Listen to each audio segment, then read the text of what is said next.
네, 반갑습니다. 오늘은 이제 어제까지 살펴봤던 17장 아말렉과의 어떤 전투를 끝내고 이제 호렙산, 하나님의 산이라고 표현하고 있죠. 5절에 보면 거기에 이제 진을 치고 있을 때 미디안 제사장이면서 모세의 장인인 이드로와 또 모세의 부인 십보라 그리고 두 아들을 대동하고 모세가 있는 그 장막으로 찾아오는 어떤 그런 이야기입니다. 왔을 때 이제 모세가 간증을 하고 있죠. 지금까지 하나님께서 자신들에게 행했던 일 그런 것들을 다 이렇게 고합니다. 물론 오기 전에 이드로가 이런 어떤 뜨문뜨문 하나님께서 행하신 어떤 일들에 대해서 소문을 듣고 일부는 알고 있는 상황이었죠. 그런 이드로가 이제 찾아왔을 때 모든 세세한 내용들을 이렇게 고하고 그 이야기를 전해 들은 모세가 그런 어떤 이적과 표적을 행한 그 여호와 하나님께 찬양과 제사를 드리고 한 모습 그 이야기입니다. 그리고 두 번째 이야기는 이제 이스라엘의 어떤 큰 무리를 이끌고 있는 모세가 큰 무리 사람들이 모이면 좋은 일만 있는 것이 아니라 이렇게 뭔가 분쟁과 다툼이 일어날 수가 있죠. 그런 일이 있을 때 모든 것을 이제 이렇게 재판하는 어떤 모세의 모습을 보고 장인 이드로가 자신의 어떤 지혜를 이렇게 내는 그런 이야기가 있습니다. 그래서 오늘 이야기는 되게 좀 단순하고 저도 이제 사전에 이제 그 질문지를 만들 때에도 우리가 이 18장의 내용에서 이제 많이 인용되는 거는 니골라당의 어떤 교훈이 이 비롯된 그 시점 출발점이 이제 출애굽기 18장이다라는 거에 대해서 우리 교회 중에 이제 많은 증거를 들었고 그렇게 다들 이해를 하고 있습니다. 그래서 그런 어떤 여기 보면 천부장, 백부장, 50부장 이렇게 나누는 이야기 그거에 대한 내용 그 외에 우리가 어떤 내용을 좀 살펴봐야 되는가 뭐 이런 내용들을 볼 때 참 선뜻 이렇게 오는 것들이 없었어요. 그래서 이제 질문지 만들 때도 참 고생을 했는데 지금도 질문지를 만든 걸 이렇게 다시 봐도 뭐 그런 구차한 이야기까지 알아야 될 부분이 있나 뭐 이런 생각도 들고 그렇더라고요. 질문지를 다시 보고.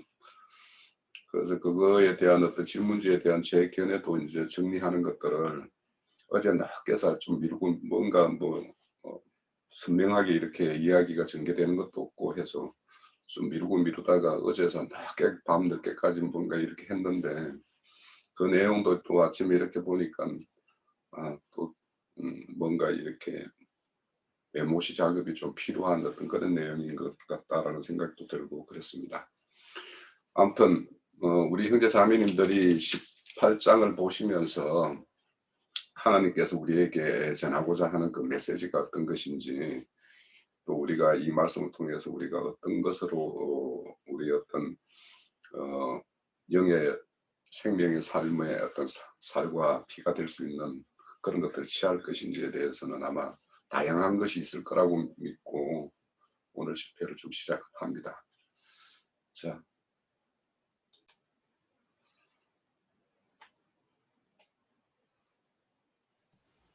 기령진 엄소 예.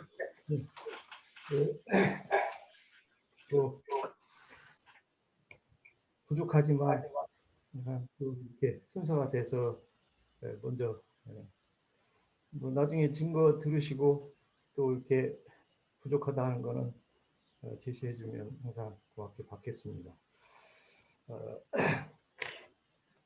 18장을 보면서 속에 이제 우리 홍영재님도 얘기했듯이 그 어떤 지도자의 어떤 그 자세랄까 또 그 사역자의 그런 계속적인 그 겸허한 자세들을 요구하는 것 같아서 또 더 잘못 나아가면 변질이 오는 그런 상태에 대한 이해가 저는 많이 왔습니다. 특히 이제 그 모세가 아말렉과 싸우면서 정말 하나님의 어미하심을 통해서 여호수아가 이제 아말렉을 물리치고 하는 이런 장면을 다 보고 하나님의 전능성을 이렇게 이해하고 이제 또한 이 대목에 와서 이제 장인이죠. 장인인 이드로를 맞이하게 되는데 사실은 뭐 처음에 애굽을 떠나서 애굽을 도피했죠. 도피해서 이제 그 증거가 사도행전의 스데반 형제님의 증거를 통해서 우리가 이렇게 얘네들이 보는데 사실 뭐 이 얘기보다는 저는 이제 스데반 형제님의 모세의 그런 출애굽하는 과정들을 잘 이해하고서 거기에 핵심들을 이렇게 잘 증거하는 내용을 보면서 야 구약의 모세오경을 통해서 이스라엘 백성들이 하나님의 말씀을 본질들을 잘 이해하고 있는 스데반 계열의 그런 분들이 계시구나 하는 생각을 했습니다. 많은 유대인들이 성경에 말하고자 하는 핵심들을 벗어나서 잘못된 신앙생활로 갔지만 그 중에 소수의 무리들은 주님의 계시를 통해서 본질을 잘 이해하고 있다는 그런 점에서 우리도 소수지만 하나님의 뜻을 잘 이해한 우리 형제님의 증거를 통해서 우리도 주님께 합당한 신앙의 자세가 요구된다 생각합니다. 갑자기 목이 메네요. 제가 좀 물을 좀 먹어야겠어요.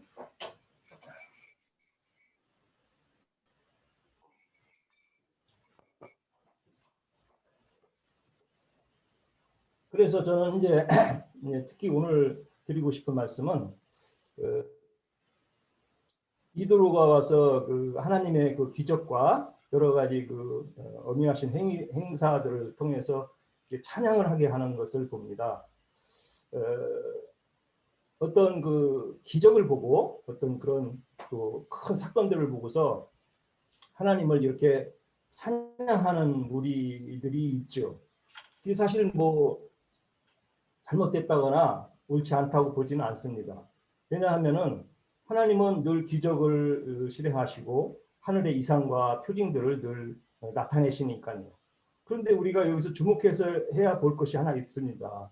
하나님은 말씀을 통해서 여러 가지 구원과 구속사를 운행하는 중에도 사실은 어떤 우리가 늘 형제님의 증거를 통해서 알지만 그 말씀들의 내면에 숨겨져 있는 진리들을 잘 이해하고 하나님의 구원사와 운행하시는 것을 통해서 정말 감동하고 그것에 대한 찬양으로 이어지는 것과 속사람 찬양이라고 그러죠. 그것과 겉으로 기적을 보고 찬양하고 그것을 기적을 자기에게 도용을 해서 어떤 자기의 그런 한마디로 그것을 어떤 자기의 개념으로 이렇게 취해서 나타내려고 하는 사역자들로 나타나는 거죠. 이걸 사실 저는 이렇게 분별하기는 쉽지는 않다고 보는데, 우리가 늘 보는 것 같아요. 그래서 이제 그것을 적용을 할 때 마치 어떤 개인의 영광으로 그것을 적용하는 무리들이 나오게 된다는 거죠. 그게 이제 가인의 길을 가는 사람들의 특성이고, 그래서 이제 큰 자들의 속성이라고 보는데, 사실은 하나님의 일하심 속에는 궁극적인 목적과 뜻이 안에 숨겨져 있는데 그런 것들을 잘 정말 말씀의 진리대로 취해서 나가는 무리들과 또 그것을 이용해서 그래서 이제 그게 결국은 니골라당 어떤 백성의 군림하는 자들로 지금 세상 교회들은 목회자들이 변질이 왜 옵니까? 하나님의 그 사람들이 하나님 찬양 정말 많이 합니다. 저도 세상 교회 있을 때 교파교회 다녀보면 그 사람들 같이 하나님을 말로는 찬양하고 하나님을 높여드리는 사람들이 없어요. 어떻 보면요. 그런데 실상은 그것은 결국은 자기를 나타내고자 하는 이용제물로 하나님을 쓰신다는 거죠. 그래서 그 마태복음 7장 21절이죠. 제가 한번 그걸 보고 싶습니다.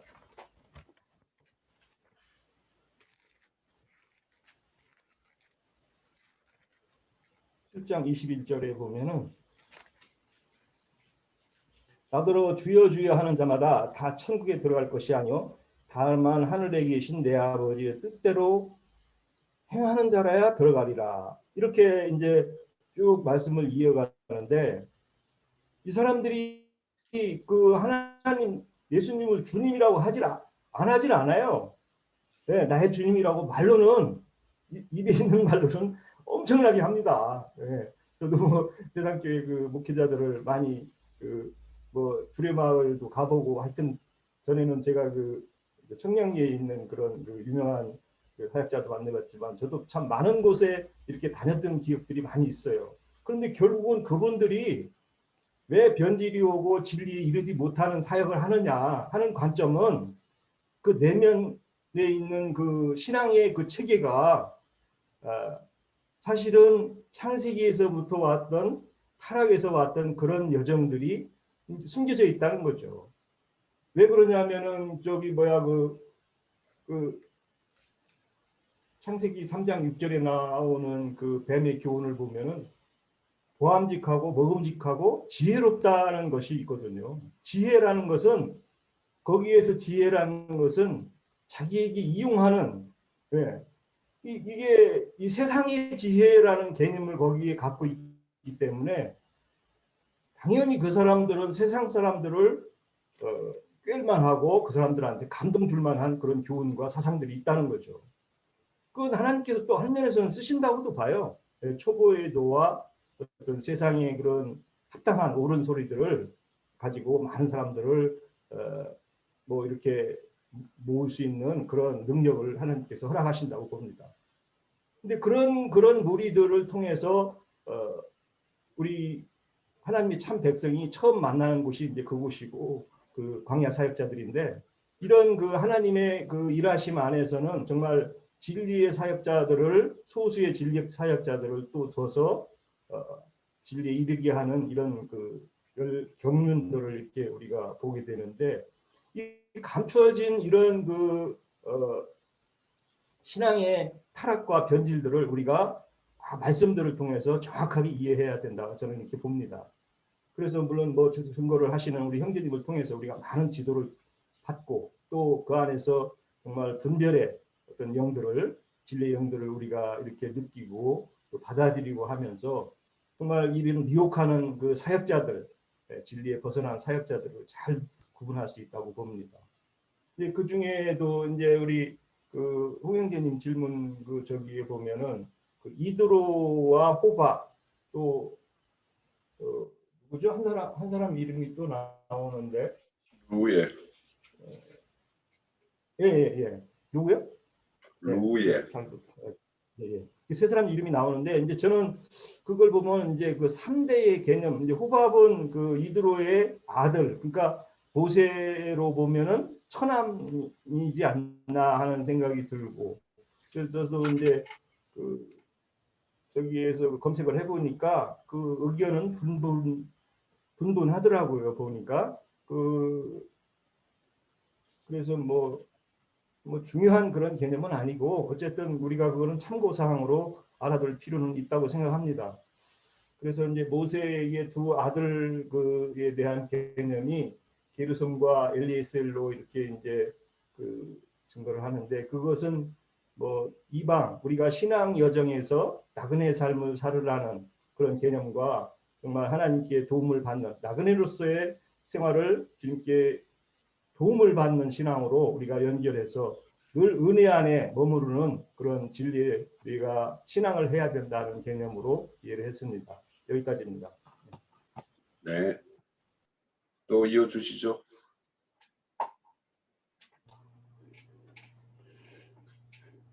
예, 연이어서 시작하겠습니다.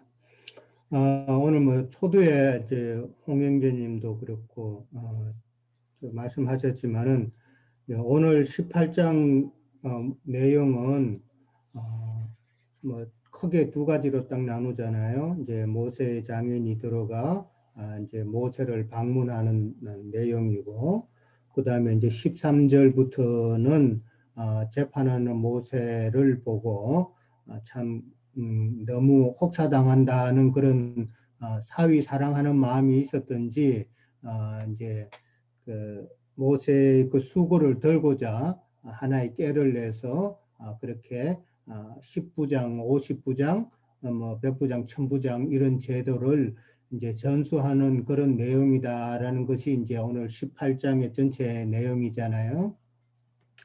근데 이제 2절에 보면은 이제 모세가 돌려보냈던이라고 그렇게 나와 있어요. 그 십보라와 이제 그의 두 아들을 이제 장인 이드로가 이제 데려왔다고 그랬죠. 그 모세가 돌려보냈다는 그 표현은 사실 성경에는 정확하게 딱 돌려보냈다는 그 표현이 없더라고요. 다만 이제 지난번에 우리가 했던 출애굽기 4장 20절에 보면은 모세는 애굽으로 이제 가는 오정에 자기 아내 시므라와 두 아들을 이제 같이 데리고 떠나는 내용이 나옵니다. 데리고 떠나는데 갑자기 이제 4장 출애굽기 4장 20절에서 26절에 보면은 우리가 지난번에 그 다루었던 할례 사건이 갑자기 터지죠. 할례 사건이 터지는데 이때에 이제 모세가 십보라와 그 두 아들을 다시 미디안으로 돌려보낸 것으로 그렇게 성경학자들은 그렇게 짐작을 하고 있고 우리도 그렇게 이해하는 것이 마땅하리라고 봅니다. 근데 이제 오늘 홍영재님 그 질문에도 있었지만은 처음에 십보라와 두 아들이 애굽에 같이 동행을 했잖아요. 그래 같이 동행을 한 이유가 뭘까라는 질문을 이제 주셨는데 저도 이제 이 성경에 없는 내용이잖아요. 왜 이랬을까 한 번쯤 이제 생각을 해봤어요. 근데 아버지의 입장에 있어서는 남편의 입장에 있어서는 그 당시 가장 발달한 문명을 가진 그 애굽을 보여주고 싶은 마음이 당연히 있었겠죠. 그게 남편이고 그게 아버지의 그 입장이잖아요. 그래서 아마 애굽으로 처음에는 같이 동행을 하지 않았나 저는 그렇게 생각이 들고요. 그랬을 때에 지금 사실 모세는 하나님의 일을 해야 되는 그런 막대한 그 임무를 지고 있는데 어떻게 보면은 그런 사심이 좀 들어간 그런 모습을 하나님께서는 보셨다. 그렇게 저는 생각이 되는 거예요. 그렇게 했을 때에 할례 사건을 통해서 모세를 죽이려고 하는 그런 생명의 위협을 느낄 수 있도록 하는 그런 사건이 터진 것이죠. 그랬을 때 이제 모세가 정신이 번쩍 들었다고 봐야죠. 지금 내가 하나님의 일을 하러 가는 이 시점에서 지금 이 일이 얼마나 이게 참 중요한 일이고 또한 한편으로 보면은 얼마나 위험한 일인가. 진짜 목숨도 내놓아야 되는 그런 일이기 때문에 내가 이게 한가로이 아내와 두 아들들을 애굽으로 데리고 가서는 안 되겠다는 생각이 당연히 들겠죠. 그래서 다시 미디안으로 돌려보냈다라고 이제 그렇게 저는 생각이 되어집니다. 사실 그 당시 그 바로의 그 왕이라는 그 신분은 신과 같은 존재잖아요. 그래서 조금이라도 바로의 그 마음을 허트하면은 상하게 하면은 그 자리에서 바로 그냥 죽을 수도 있고 그다음에 온 식구들까지 다 멸절될 수 있는 그런 상황인 것을 모세가 이제 깨달았다고 저는 그렇게 봅니다. 그다음에 이제 오늘 그저 러웰과 그다음에 이제 호밥하고 그다음에 이도로라는 그 새 이름이 나온 거 가지고 조금 이제 뭐 여러 가지 성경학자들도 뭐 저도 자료를 찾아보니까 뭐 여러 가지 견해도 있고 그랬는데 저는 딱 뭐 이렇게 뭐 서로 이게 중요한 거는 아니지만은 그러나 이런 거 가지고 성경을 조금 안다고 하는 사람들이 이런 것을 이야기를 질문을 하면서 성경은 잘못됐다 이렇게 말이 나오면 또 안 되잖아요. 그랬을 때는 우리 나름대로의 정확하게 설명해 줄 수 있는 정도는 되어야 되겠다고 저도 생각하는 것이죠. 근데 제가 이제 쭉 자료를 보면서 제 나름대로 정리한 것은 그 지금 세 가지 이름이 나오잖아요. 러웰이라는 이름이 나오고 그다음에 호밥이라는 이름이 나오고 그다음에 미디안 제사장으로 나오는 그 이드로 그 이름이 나오는데 제가 보기에는 러웰이란 것은 하나님의 친구라는 그런 뜻이잖아요. 그게 바로 그 이드로의 본명이다라고 저는 이제 보는 거예요. 본명이고 그 다음에 이드로라는 그 뜻은 뛰어나다, 탁월하다, 뭐 또 유명하다 그런 높은 뜻을 갖고 있기 때문에 이거는 사제 직분을 이제 명하는 그 지명하는 말이다. 그 다음에 이제 그 당시에는 족장 시대니까 족장 신분을 이야기하는 그런 단어다라고 저는 이제 보는 것이죠. 그러니까 이도로라고 하면은 그거는 이제 제사장의 그다음에 족장의 직분이고 그다음에 이제 정확한 본명은 르웨일이다 이제 그렇게 보고 호밥은 이제 모세의 처남으로 이제 그렇게 보는 것이죠. 근데 이제 문제는 사사기 4장 11절에 가면은 이제 그게 이제 문제가 되는 거예요. 모세의 장인 호밥이라고 나와 있잖아요. 이게 모세의 장인 호밥이라는 그 단어 때문에 이제 이게 뭐 좀 헷갈리게 만들어져 있는데 제가 찾아본 저에 의하면은 그 장인이라는 단어하고 그다음에 처남이라는 단어가 히브리 철자가 동일하다고 그래요. 그러니까 장인은 호텐으로 이제 발음이 히브리식 발음이 되고 그다음에 처남은 하탄인데 근데 히브리 철자가 동일한데 자음으로만 돼 있는 거에다가 이제 모음을 후대에 이제 학자들이 첨가를 해서 발음이 이제 호텐, 하텐으로 이렇게 바뀌어져서 부르는데 사실 그러니까 호밥이 모세의 장인이라고 그렇게 나오는 그 장인은 사실은 장인이 아니고 처남으로 통일돼야 된다고 이제 그렇게 보는 시각도 있는 것이죠. 그러니까 저도 차라리 이게 맞지 않나 그렇게 봅니다. 근데 그걸 좀 뒷받침하는 그 내용이 민수기 10장 29절에 나오잖아요. 민수기 10장 29절에 보면은 호밥은 러우엘의 아들이라고 딱 정의를 해요. 그러니까 이드로의 본명 러우엘의 아들이라고 딱 정명을 하기 때문에 이 장인이라는 단어와 처남이라는 그 단어 히브리 철자가 동일한 데서 오는 조금 그 표기에 그 혼선이지 않나라고 저도 그렇게 생각을 합니다. 그래서 현대인의 성경이나 NIV나 뭐 SAV나 뭐 NLT 같은 이런 성경에 보면은 모세의 장인이라고 표기하지 않고 모세의 처남이라고 표기가 돼 있어요. 그런 성경에서는 뭐 그렇게 이해를 하면 좋을 것 같고요. 그 다음에 이제 그 사사기 그 4장 11절에 나오는 거기서는 또 한 가지 뭐냐면은 출애굽기하고 민수기에서는 미디안 사람 러웰이나 뭐 미디안 사람 뭐 이드로 이런 식으로 미디안 사람이라는 것을 강조를 하는데 사사기에서는 모세의 장인 호밥 뭐 하면서 이제 겐 족속이라는 말이 나와요. 그러니까 족속이 갑자기 또 달라지는 거예요. 지금 미디안 사람이라고도 했다가 겐 족속이라고 했다가 이렇게 나오는데 이것도 이제 제가 한번 찾아보니까 성경학자들이 미디안 족속 내의 족속인 겐 족속으로 그렇게 이해를 하더라고요. 그래서 저도 이게 맞겠다. 그렇게 하면은 성경을 뭐 이해하는데 큰 무리가 없을 것 같은 그리고 이제 정확하게 정리도 되고 그럴 것 같다고 이제 그렇게 생각을 합니다.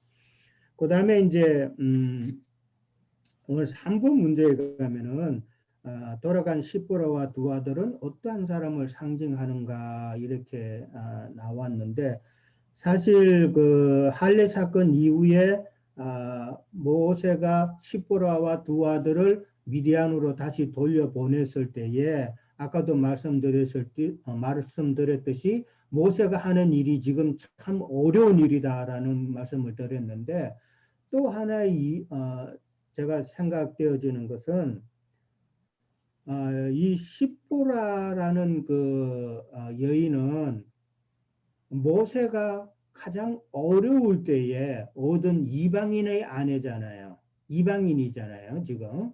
그러니까 모세가 가장 어려울 때 얻은 이방인 아내 이걸 갖다가 조금 다른 영적인 각도에서 생각해 보면은 예수님께서 유대인들에게 배척당하고 나서 얻은 이방인 교회를 상징하지 않나. 저는 이제 그렇게 또 보여지는 거예요.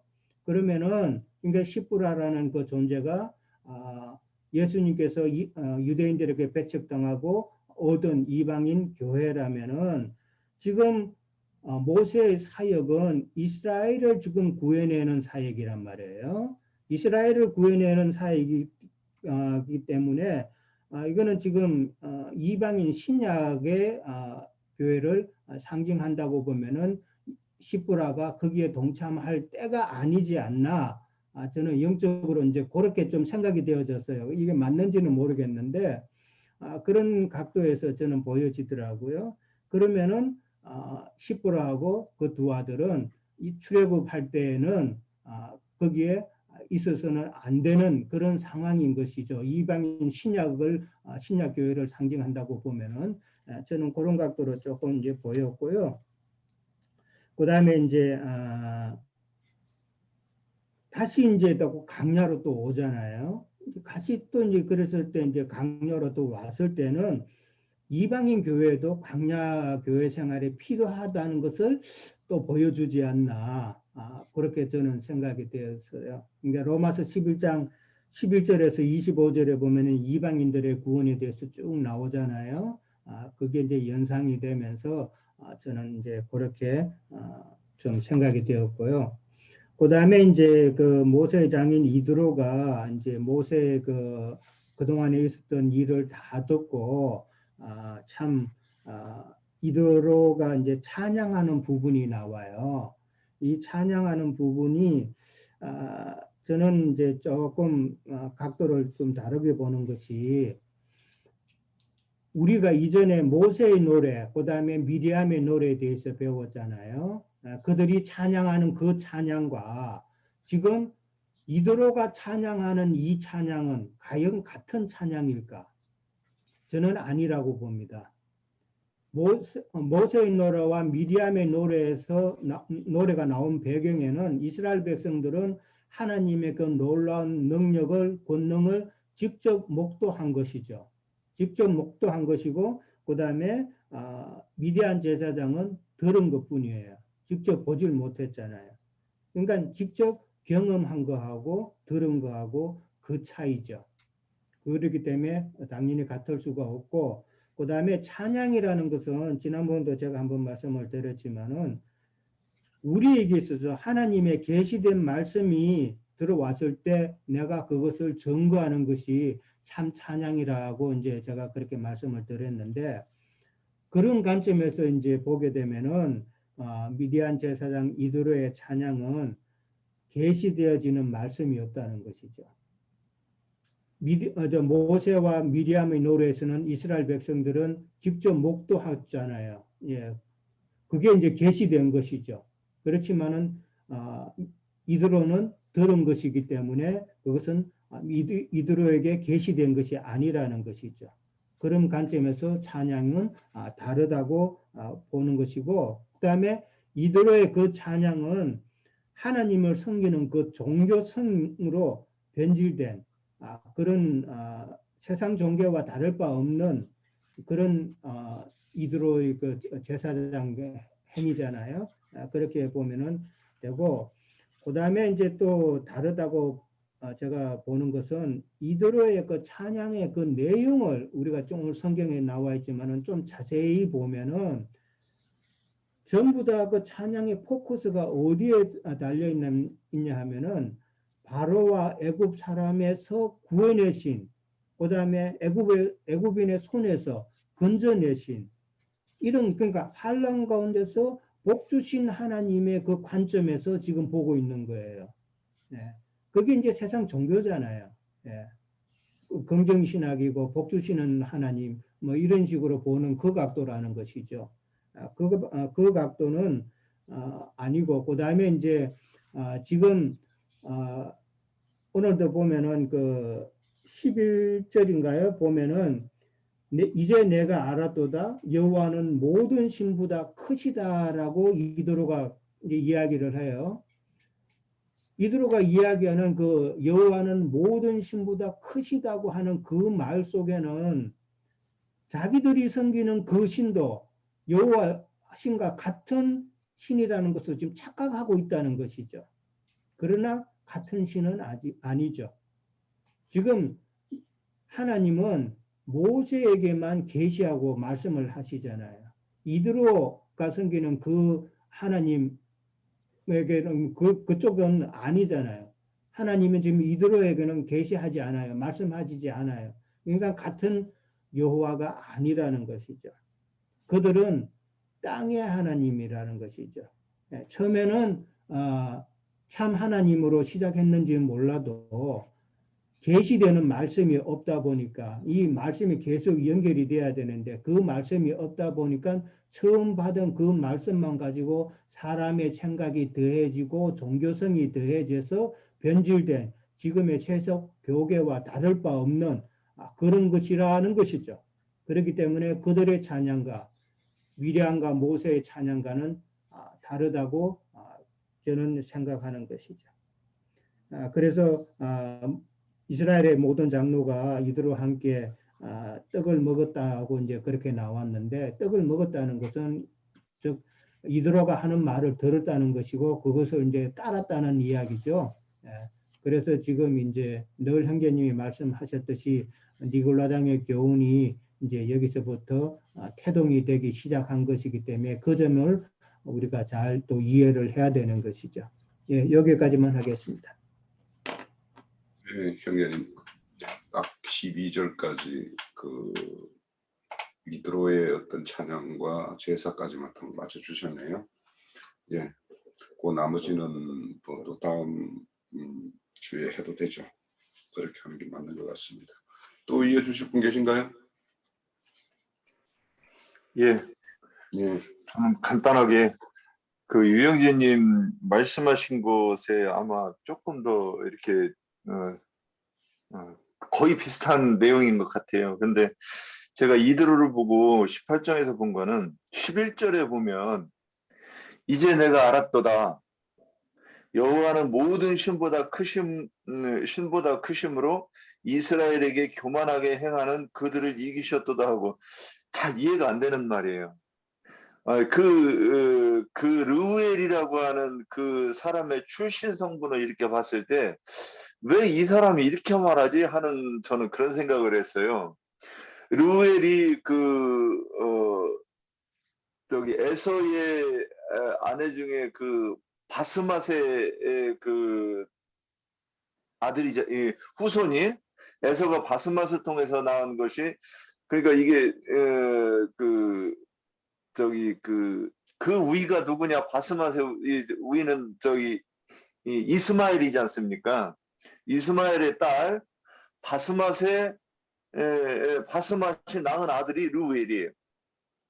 그러면 르우엘이 그가 하나님을 영적인 하나님을 몰랐다, 그 영적인 유업을 받지 못했다 그랬어도 하나님에 대해서 이렇게 몰랐을까 하는 생각을 저는 이렇게 좀 오늘 해보게 됐어요. 그래서 그 하나님이 어떤 하나님이라 알았느냐?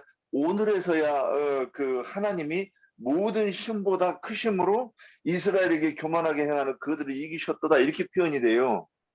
아, 그러면 이스라엘을 애굽에서 건져내시기 전에는 어떤 하나님으로 알았다는 것인가? 이런 생각 잠깐 해봤습니다.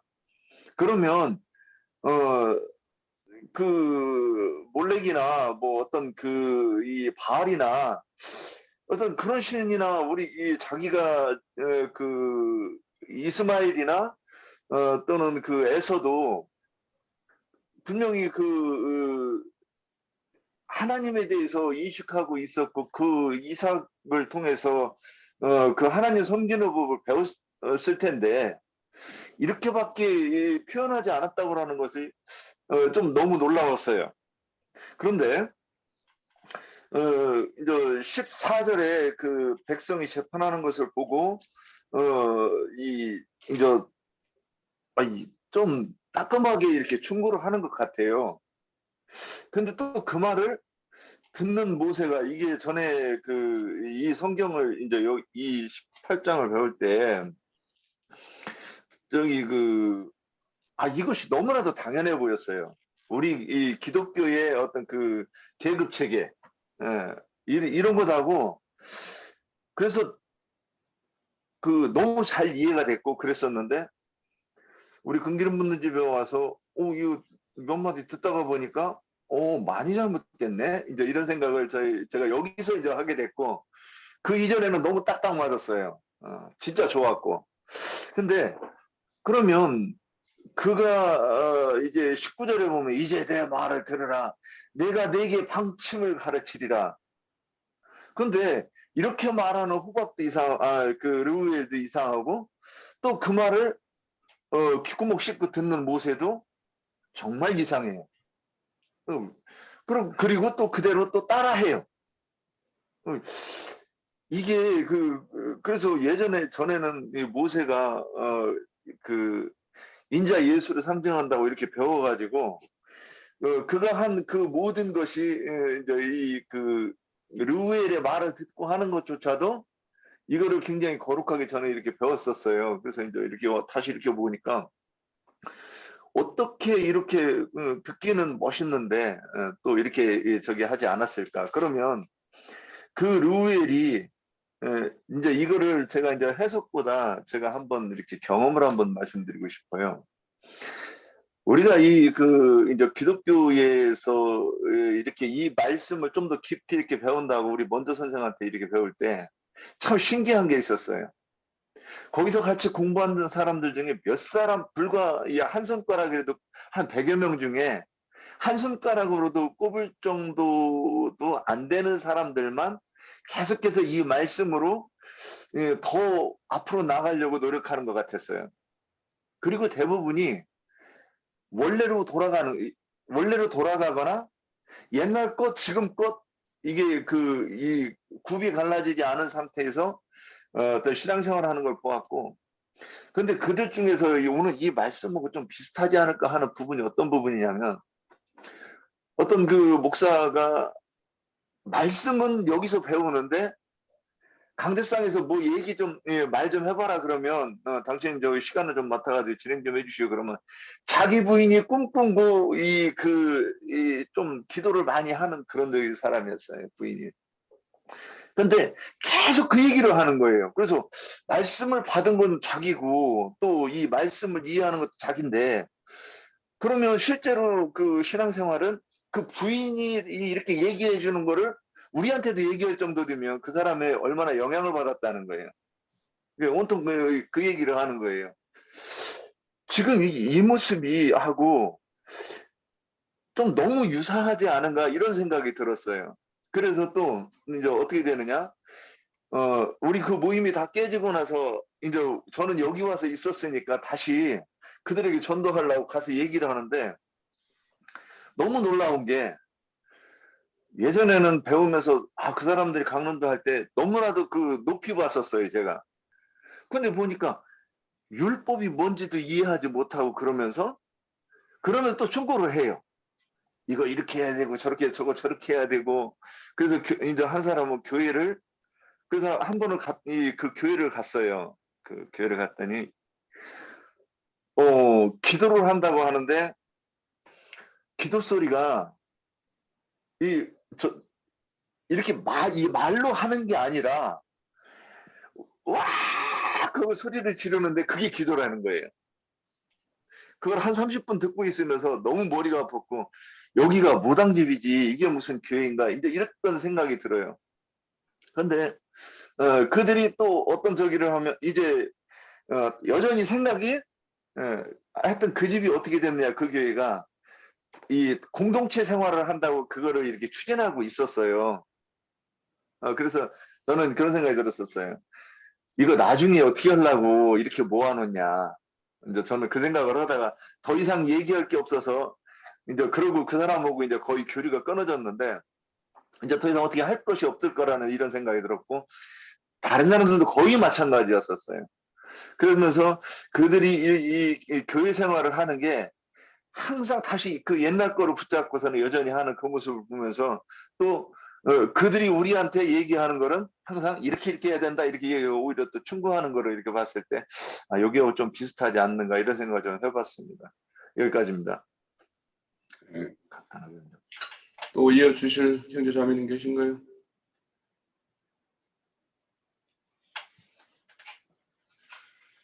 그럼 제가 좀 정리한 내용을 좀 말씀드리고, 오늘도 형제님이 뭐 이렇게 보충하실 내용이 많지 않으면 1시간에 끝낼 수도 있을 것 같습니다. 우선 오늘의 그 장면을 보면 모세가 시내산, 즉 호렙산의 밑에 장막을 치고 있을 때 이드로와 부인 십보라 두 아들을 이렇게 데리고 오는 모습입니다.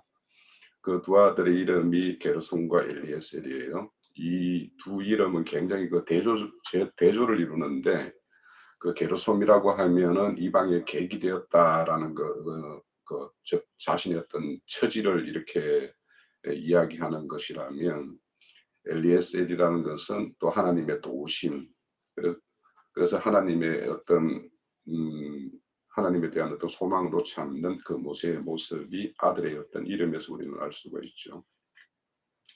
그런데 이제 앞서서 증거가 있었지만 출애굽기 4장에서 보면 하나님의 어떤 하나님으로부터 어떤 그 명을 받고 애굽으로 내려갈 때 이 부인과 두 아들을 이렇게 대동해 가다가 사건이 있었죠. 그 사건을 통해서 이제 이 부인과 아들을 미디안 자기 장인집으로 다시 돌려보냅니다.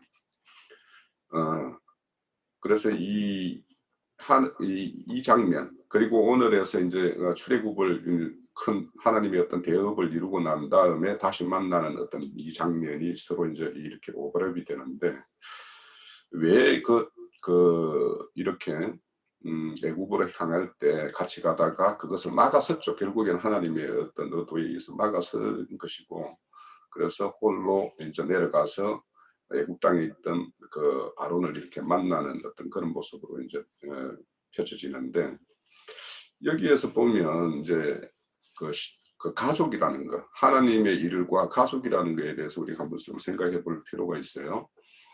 우리 주님도 이 땅에 오셔서 제자들을 불러가지고 이렇게 제자들을 불러서 하나님의 일을 이렇게 행할 때에, 그 마태복음 19장에 보면 19장 29절에 보면 내 이름을 위하여 집과 형제와 자매와 부모와 자식과 전토를 벌인 자에게는 그들이 받을 어떤 그 영생을 상속받을 것이다라고 이렇게 말을 해요. 그래서 어째 보면 주님의 일을 하는 데에 어떤 가족이나 이런 것들이 걸림이 될 수가 있어요. 그래서 그거는 이제 바울 사도도 그런 거에 대해서 이제 말씀을 주셨죠. 고린도 교회에 대해서. 자, 장가가는 자, 시집가는 자가 있는데, 장가가고 시집가게 되면 마음이 갈리고 마음이 나눠지고 어떤 그 세상의 염려가 이렇게 찾아와서 이렇게 마음이 갈릴 수 있다. 그렇게 말을 해요. 그러면서 결론적으로는 장가가는 것도 잘하는 일이고 장가가지 않는 바울 사도는 이제 장가를 안 간 걸로 제가 아는데 장가가지 않는 것도 잘하는 것이다. 그러니까 두 가지가 다 하나님의 일에는 합당하게 이제 필요한 일인데 그런데 하나님의 일을 하는 데에는 가족 때문에 마음이 갈리지 않는 것이 참 중요하다라고 이렇게 우리에게 권면을 해요. 그러면 그렇게 해서 이제 모세가 이제 애굽에 가서 명을 받은 대로 그 이행을 하고 그건 대략의 어떤 큰 마침이 되었을 때 다시 가족들과 이렇게 상봉하는 장면입니다. 그러면 지금까지는 이제 가족을 이드로의 어떤 미디안 제사장에게 가르침을 받고 그의 어떤 보호를 받았다면 이제 지금부터는 모세의 어떤 보호와 인도를 받아야 되는 어떤 그런 그 입장의 어떤 전환이 일어나는데 이거는 어찌 보면 이제 자연의 어떤 순리라고 보여져요. 우리 바울 사도가 디모데에게 목회할 때 이렇게 해라 해가지고 디모데 전후서를 썼는데 디모데 전서에 보면 하나님을 일을 하는 자는 가정을 잘 다스리는 자여야 한다 이런 말도 있고요. 또 자기 친족 특히 자기 가족을 돌보지 않는 자는 믿음의 배반자라고 이야기를 해요. 오히려 불신자보다 더 악한 행위라고 이야기를 해요. 그래서 이게 이제 두 가지 일이 우리가 이제 잘 이렇게 조화롭게 이 말씀의 의도대로 잘 받아서 하나님의 일에는 가족들이 걸림이 안 되게끔 하는 어떤 잘 다스리는 것도 중요하고 또 가족에 대해서는 자기가 또 일정 책임지는 어떤 이런 것들도 잘 이렇게 균형을 맞춰야 된다라는 것들을 이렇게 권면을 해요. 그래서 오늘의 이 이야기를 보면 모세가 바로에게 가가지고 출애굽시키는 어떤 그 일을 위해서는 가족과 일시적인 어떤 하나님의 어떤 섭리에 의해서 이렇게 격리되는 어떤 그런 생활을 했었고 이제는 그것을 마쳤을 때는 다시 가족이 함께 한 가족을 이루는 이런 모습을 이렇게 보여준다고 생각을 합니다. 그런데 이제 저는 이제 이거를 보면서 그러면 이렇게 미디안 제사장 이드로이지만 그에게 이렇게 삐딱되어 있는 그 어떤 자들, 그 자들이 이제 저는 연상이 이제 이렇게 되는 거예요.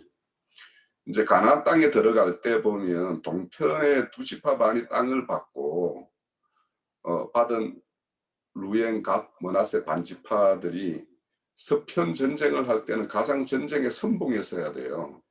그러면 그 전쟁의 선봉을 서기 위해서는 가족들을 동편에다가 자기 아들들과 노약자들은 다 맡겨두고 장정들만 가서 전쟁을 치르죠.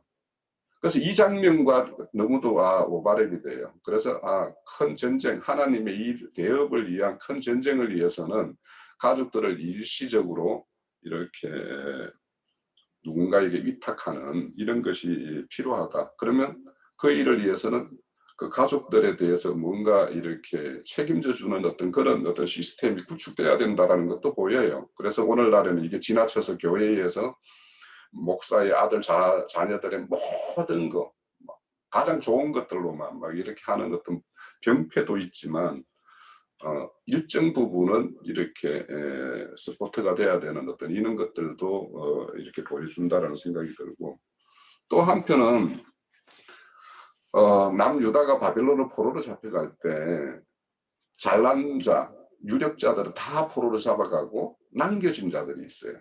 거기에 유대 땅에 거기에는 비천한 자. 그래서 누구에게 맡겨지냐 하면 그 그달랴 유대 총독에게 이렇게 맡겨져서 그들을 이렇게 보호하고 다스리게끔 하는 어떤 이런 일을 보입니다. 그래서 결국에는 그 남은 자들이 다시 포로로 잡혀갔던 자들이 돌아올 때까지 그 성읍을 어떤 지키는 역할, 그런 역할이 있기 때문에 그 남겨지는 자들의 어떤 모양, 그러니까 이 결국에는 미디안 제사장 이드로에게 이렇게 위탁되는 어떤 생활을 하지만은 그 두 아들은 책임지는 것은 십보라 아니겠어요? 그래서 십보라의 어떤 역할이 아까 그 형제님이 교회의 모습 그렇게 합당하게 이해가 되어집니다. 자, 그리고 이제 이드로가 이제 방문했을 때에는 방문 목적은 이제 두 가지일 거예요. 제일 첫 번째 하나는 정말 우리 사위 모세가 이렇게 섬기는 하나님이 어떤 일로 이렇게 행했는가 하는 것에 대해서 자세히 듣고 싶은 어떤 목적도 있었을 것이고, 두 번째는 이제는 자기가 이렇게 부양하고 책임졌던 딸 시브라와 두 외손자들을 이렇게 돌려보내는 이걸 위해서 이제 방문을 했다라고 보여요. 그런데 이제 그 방문에서는 모세로부터 이제 하나님께서 행하신 그런 모든 이야기를 간증으로 이렇게 듣죠. 그래서 간증을 들었는데, 그 간증을 들은 그 이도로가 하나님을 막 이렇게 찬양을 합니다. 그런 찬양을 하고 또 제사를 지내죠. 그러면 이 이도로의 어떤 제사와 찬양이라는 것은, 이게 이도로가 이렇게 본성이 하나님의 사람 편으로 완전히 변모되었느냐, 그렇지 않다라는 증거가 18장 마지막 절에서 딱 나타나요. 결국에는 뭐냐면 곧 자기 백성들에게로 돌아간다라고 이렇게 말을 해요. 결국에는 그러면 이도로의 어떤 지금까지의 찬양과 제사라는 것은 하나님 편에서 하나님의 어떤 의중과 연합되어 있는 그런 어떤 상태에서 이렇게 찬양과 제사가 이루어진 것이 아니라, 기존의 미디안 제사장 입장에서 하나님을 바라보고 그런 면에서 하나님에게 찬송을 하고 제사를 지냈던 것이라고 보는 것이 맞겠죠. 우선 기본적으로 이도로는 아까 이제 형제님들이 말씀하셨는데, 여호와는 모든 신 중에 큰 신 정도로 알고 있는 거예요. 그러니까 이 이도로의 어떤 신앙가는 절대 유일신간을 가지고 있는 자가 아니에요. 다신주의자예요. 그리고 그 시대 때에는 부족마다의 자기를 보호하고 지키는 신이 있다라고 믿었어요. 그러니까 미디안 제사장 이도로는 자기 미디안 부족을 지켜주는 그 신을 믿었고, 그는 신에게 자기가 바라고 기대하는 바를 그런 관점에서 지금 여호와 하나님이 모세와 이스라엘에게 행한 것을 바라보고 있는 거예요. 그러니까 더 크신 능력, 그러니까 자기 자신도 어째 보면 그 시대 때 애굽의 그 문물이나 그 왕의 어떤 건세나 이런 것은 세계를 이렇게 지배하고 그런 어떤 힘을 자랑하는 어떤 민족이니까 그 신이 제일 크다라고 알고 있었을 거예요. 미디안의 어떤 이도로 입장에서는. 그런데 그 어떤 애굽의 신을 다 이렇게 굴복시키고 이스라엘의 그 출애굽한 신이니까 가장 크다고 믿었던 그 바로의 신보다도 더 큰 신이 모세가 섬기는 신이구나, 이렇게 알고 있는 거예요. 그래서 이제 그런 어떤 차원에서 하나님을 이해하고 있다. 그래서 결국에는 그 이방인의 어떤 종교관이라는 것은 대표적으로 이 만본신, 즉 모든 물질에는 신이 이렇게 깃들어 있다라고 하는 유물론적인 어떤 그런 신관을 다 가지고 있기 때문에, 그래서 이제 이런 이도로의 어떤 그 하나님의 어떤 그 경배하고 제사하는 어떤 그 기준은 자신에게 얼마나 더 큰 유익을 주는가가 이제 제일 유익한 것이지, 이것이 신의 어떤 관점에서 여호와 하나님이 궁극적으로 출애굽시키는 목적이나 이런 것들에 대한 이해는 전혀 없는 거죠. 없는 상태에서 오히려 이제 사위가 그 가나안 땅으로 간다고 하니까 자기 어떤 유산을 온전히 아들인 호밥에게 이렇게 물려줄 수 있고, 이렇기 때문에 오히려 여기에 그 자기 어떤 미디안 계곡에 거처 삼아서 이렇게 눌러 앉을까 싶어 걱정하는 면도 있을 수도 있는 거예요. 그렇지만 이제 그들은 이렇게 하나님이 약속한 가나안 땅으로 간다고 하니, 그래서 그 길잡이로 그 자기 아들 호밥을 이렇게 앞세워서 이렇게 보내잖아요. 보내지만 호밥도 일정 거리까지 그 이스라엘의 어떤 행로를 이렇게 안내하다가 다시 돌아서 자기 민족에게 가요. 그럼 아까 이제 뭐 루이엘, 이도로, 호밥, 이게 뭐 같은 동명인 것처럼 이렇게 성경에 기록하고 있는데, 이거는 이제 제가 보는 관점은 그런 거예요. 아까 이제 형제님들 증거 중에서도 루이엘은 어떤 본명이고 이도로는 위대한 제사장의 직임으로 받은 이름이고, 그러면 호밥은 왜 그럼 호밥을 그 모세의 장인이라고 이렇게 사사기에서 기록할까? 그거는 민수기를 떠나서 이렇게 사사기라는 것은 이미 가나안 땅에 진입을 했을 때 그 시대가 그 훨씬 후인 시점이죠. 그럼 저는 이게 이렇게 보는 거예요. 호밥도 왜 돌아갔을까? 어차피 모세와 함께 했을 때 자신의 유업이나 자기의 어떤 기업이 없을 것을 알기 때문에 아버지 미디안의 기업을 이어받기 위해서 갔고, 미디안 이드로의 그 제사장 직임을 호밥이 그대로 이어받았기 때문에 그렇게 장인 호밥이라고 이렇게 기록하고 있지 않았을까, 저는 이제 이렇게 좀 보는 거예요. 자, 그렇고요. 그리고 이제 제사 후에 이제 모세와 아론이 함께 이렇게 떡을 나눠 먹는데, 떡을 나눠 먹는다는 건 함께 교제하고 함께 이렇게 말씀으로 이렇게 교제하고 가르침을 받고 이렇게 한다라는 거죠. 그래서 이런 것들을 보면 모세나 아론의 어떤 그런 하나님에 대한 어떤 계시성이나 이드로의 어떤 계시성이나 이것이 아직까지 그렇게 뚜렷하게 발금이 있지 않은 상태임을 우리가 함께 보여주는 것이 아닌가, 이런 생각도 듭니다. 자, 그래서 이제 그런 어떤 걸로 볼 때 이드로의 어떤 그런 찬양과 제사는 그들의 어떤 민족의 신에게 드리는 그 어떤 차원을 넘어서지 못한 그런 어떤 제사였을 것이다라는 생각이 들고, 그럼 이 시점에서 그런 어떤 이방의 어떤 제사장인 이드로의 어떤 하나님에 대한 찬양과 제사와 우리의 찬양과 제사가 어떻게 달라야 될 것인가에 대해서 우리가 명한 것이 있어야 되겠죠. 그 이드로의 어떤 제사장의 어떤 그런 하나님에 대한, 그들의 하나님에 대한 기대라는 것은 자신의 어떤 육신적인 유익을 끼쳐주는 것, 그래서 육신의 정욕과 안목의 정욕을 충족시켜주는 것, 또 이 땅에서 자기들이 자랑이 되는 것, 이런 것들을 이렇게 이루어주면 좋은 신인 것이고, 자, 우리가 하나님을 찬양하고 경배하고 이렇게 하나님 앞에 산제사를 드리는 것은 우리가 어떤 죽음의 세계, 그 세상이라는 죽음의 세계에서 우리가 이렇게 건짐을 받았다라는 것, 거기에서 벗어날 수 있게 했다라는 것, 또 나아가서는 어떤 감옥, 종교의 틀이라는 이 감옥에서 우리를 빼내 주셨다라는 것.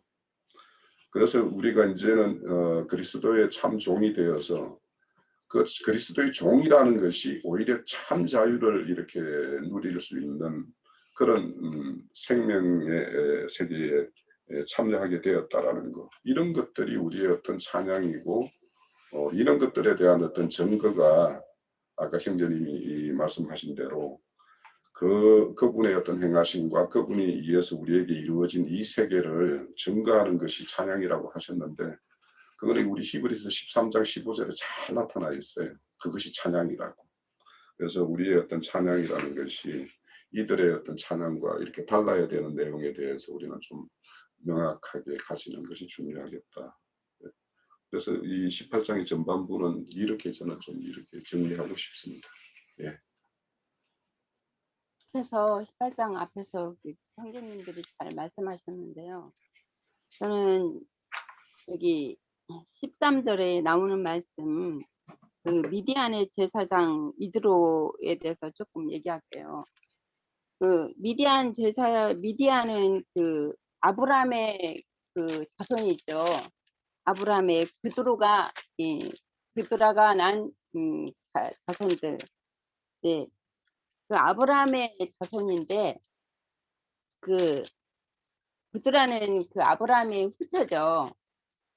여기서 나온 자들이었고, 아브라함의 그들한테 동방동국으로 떠나게 했으면서 그들한테는 재물을 줬다고 그랬어요. 그드라의 후손들한테는 아브라함이 재물을 주었고, 여기 보면 저기 민수기나 이게 신약에서도 보면은 그 미디안이 참 그 이스라엘 백성들한테 참 걸림돌이 되는 일을 했더라고요. 이게 발람의 그 거짓 선지자들 중에서 이게 민수기에 보면은 고수비 사건도 그 미디안의 제사장들이 그 이스라엘 백성들이 족장들을 초청해서 그들의 재물을 먹게 했고, 그래서 그걸로 인해서 여호와 앞에서 많이 죽임을 당했죠. 그리고 신약에서 보면은 베드로서나 유다서에 나오는데 그 내가 그 베드로후서 2장 11절을 12절을 잠깐만 몇 절만 볼게요.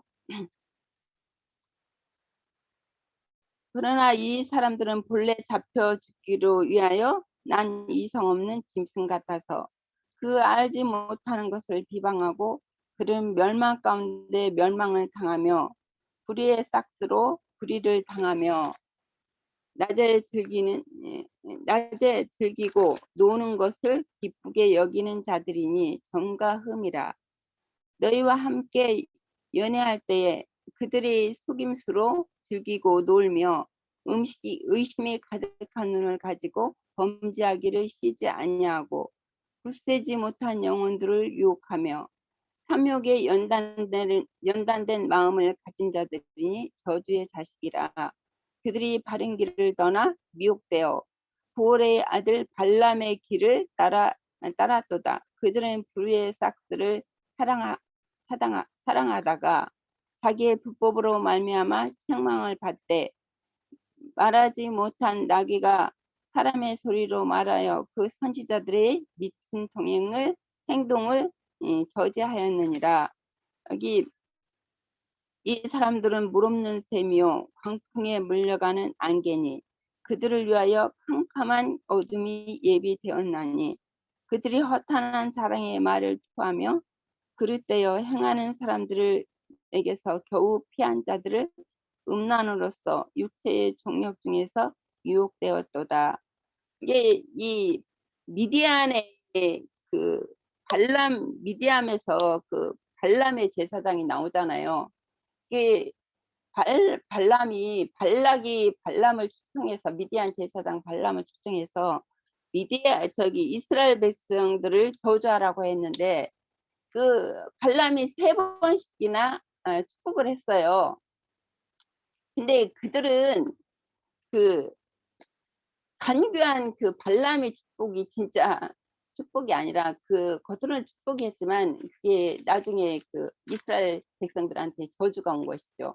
저주가 오면서부터 보수비 사건에다가 여러 사건 민수기 보면 여러 사건이 터져요. 그럴 때 그 발람이 축복한 뒤로부터 그런 사건이 오거든요. 그 유다서의 말씀에도 보면은 그 1장에 화이슨정 이 사람들이여 가인의 길을 행하였으며 삭스를 위하여 발람의 어그러진 길로 몰려갔으며 고라의 폐역을 따라 멸망을 받았도다. 이게 그 이도로가 모세를 찾아와서 이 좋은 제도를 줬잖아요. 근데 이거는 여호와께로 온 것이 아니라 이도로가 지혜를 준 거예요. 모세에게.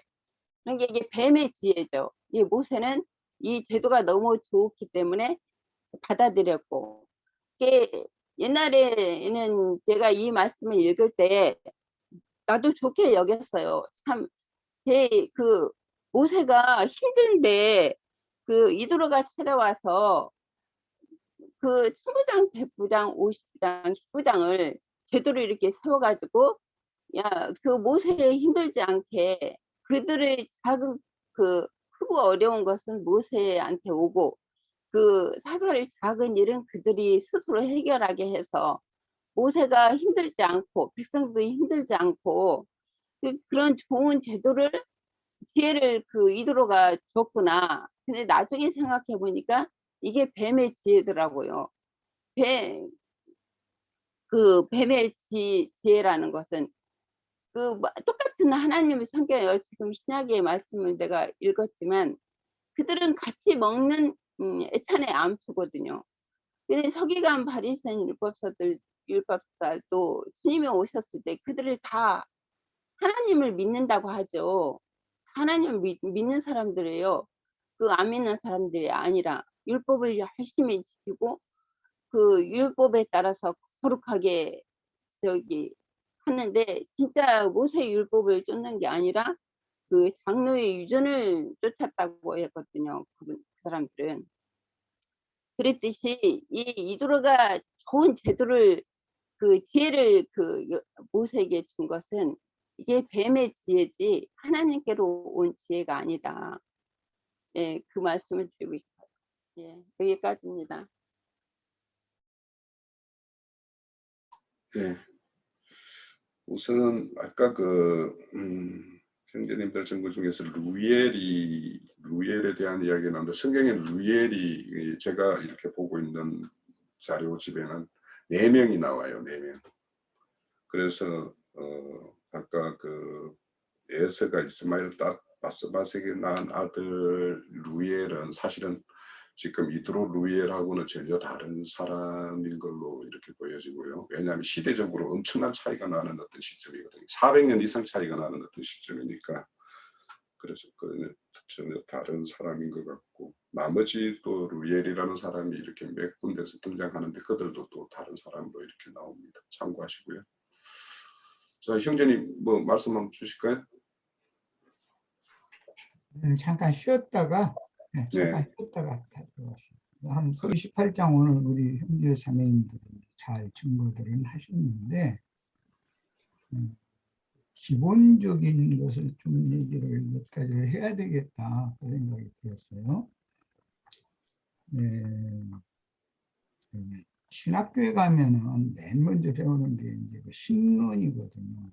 첫 번째로 신관이 다르면 모든 것이 다 달라지기 때문에 그걸 아주 중요하게 해서 맨 첫 번째 신학교에 들어가면 첫 번째 가르치는 게 신론이에요. 그런데 오늘 우리 이제 민수기 18장 이 말씀에서 제일 중요하게 다뤄야 되는 문제가 그 신론이라는 신관을 어떻게 그 관점을 어떻게 가질 거냐 두 아버지가 있어요. 모세의 그 친가 쪽의 아버지가 있고 처가 쪽의 아버지가 모세의 두 아버지죠. 둘 다 이제 아버지지만 이게 이제 마태복음에서 말하는 예수님의 그 친가 쪽의 족보 이야기는 위에서 아브라함과 다윗의 자손 예수 그리스도의 세계로 이렇게 내려오는 거, 아브라함부터 내려오는 거예요. 그런데 이제 누가복음에 보면 마리아로부터 시작해서 아담까지 이렇게 올라가는 족보로 되어 있어요. 그래서 이제 흔히 그 신학적으로는 마태복음의 족보를 이제 요약해서 말할 때 그 신본주의다 이렇게 말을 하고 누가복음을 말할 때는 인본주의다 이렇게 말을 하죠. 신인합 연합 이게 이걸 가르치는 것이 성경이다라는 걸 이제 가르치는 기초가 그 신학교에 이제 들어가면 이제 학부생 1년 때 1차에 그걸 가르치죠. 그것부터 시작하죠. 그런데 막 그게 이제 그 조주신학이라는 게 많은 논리들이 있고 이 사람 이렇게 말했고 저 사람 저렇게 말했고 이제 그런 것을 공부를 하는 거니까 막 나중에 조금 몇 시간 지나면 머리 아프죠. 어쨌든 그 요약하자면 그런 거란 거예요. 모세의 아버지가 둘인데 친가 쪽의 아버지는 정통 히브리인의 신앙 계보인 것이고 처가 쪽의 아버지는 땅의 신이란 말이에요. 이제 미디안족이기 때문에 그드라의 후손이죠. 미디안은.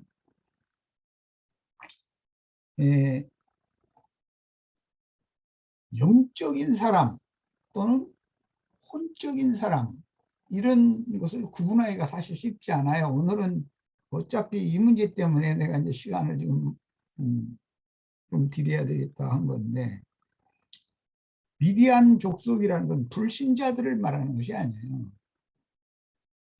어제 17장에서는 아말렉 족속 얘기가 나왔었죠. 아말렉 족속들은 육적인 신자들, 불신자들을 말하는 것이 아니에요. 육적인 신자들이다 이거는. 그런데 지금 이 미디안 족속은 혼적인 신자들이에요. 혼적인 사람들이에요. 영적인 사람들이 아닌 거예요. 그런데 이제 처음 신앙에 입문을 하면은 아브라함의 세 자손에 대해서 대부분 기독교인들이 이해가 없어요.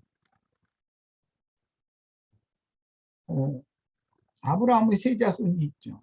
이스마엘 계보, 그 첫 자식 계보가 있고, 그 다음에 사라의 계보가 있어요. 이삭이 있죠. 그리고 그드라의 계보가 6이 있어요. 그래서 도합 아브라함이 아들을 8을 뒀어요. 근데 그 셈족은 그 부모의 소상 때, 곡할 때가 됐을 때 상주 노릇을 누가 하느냐라는 것이 후사라는 뜻이기 때문에 굉장히 중요하게 다뤄져요. 이삭과 이스마엘이 와서 초상을 치러요. 이삭이 죽고 리브가가 죽으면은 야곱과 에돔이 참여를 해서 초상을 치러요. 그런데 거기 보면은 항상 차자인 이삭, 그 다음에 이스라엘을 앞에다가 둔단 말이에요. 육적으로는 장자가 상주가 돼야 되잖아요. 그런데 형을 제치고 동생이 상주 노릇을 하는 얘기를 성경에 기록하고 있어요. 창세기 읽으면서 시체들 이제 그런 것도 좀 유심히 읽으셔야 돼요. 그런데 그드라의 자손들은 그 아버지 아브라함이 초상이 났을 때, 곡할 때 장사에 참여했다는 기록이 없어요. 이런 건 유심히 봐야 되는데, 그드라는 후처라고 돼 있고, 후처라는 건 신약교회를 말하는 거예요. 본처는 구약교회를 말하는 것이죠. 그런데 구약교회도 첩교회가 있고 본처교회가 있다, 이제 그런 표현이에요. 이 신약교회를 대표하는 게 그드라와 그드라의 자손들인데, 그드라의 자손들 6은 혼적 신앙인들을 대표하고 신약교회의 몽학 선생들을 의미한단 말이에요. 6 아들이라는 것은 아브라함 자손들이에요. 그들도 아브라함을 아버지라고 불러요. 그런데 아버지가 너는 내 아들이라고를 인정을 안 하면 그게 이제 문제인 것이죠. 아버지 소상이 났는데 장사 치료를 참여를 못한다. 그것은 상속권이 없다는 뜻이에요. 왜 그러느냐? 미리 아브라함이 생전에, 거기 보면 중요한 용어가 있어요. 생전에 재산, 유업이란 말이에요. 유산을 주어서 동국으로 보내버렸다고 돼 있어요. 예. 자기가 받을 것을 이미 다 받아가지고 떠나가 버린 사람들이에요. 그게 신약에서 둘째 아들 넷째 son 달라 해가지고 먼 나라로 갔는데, 둘째 아들은 다행히 돌아왔지만, 그렇게 돼 있지만 그 사람들은 아버지 죽은 다음에 아버지의 효소로 돌아왔다라고 돼 있지가 않아요. 이게 굉장히 중요한 말을 지금 시작하는 거예요. 신약교회의 몽학 선생들 보면은 신학 지식이라든지 세상적으로 뭐 언변이라든지 인간적인 어떤 지혜라든지 모든 면에서 우리 형제 자매님들은 입을 딱 벌리고 가만히 있어야지 그 가서 우리 아는 척을 덤볐다가는 큰코 다쳐요. 그 정도예요. 그런 사람들이 다 그들하고의 6 아들들이었었고 그들이 미디안족이에요.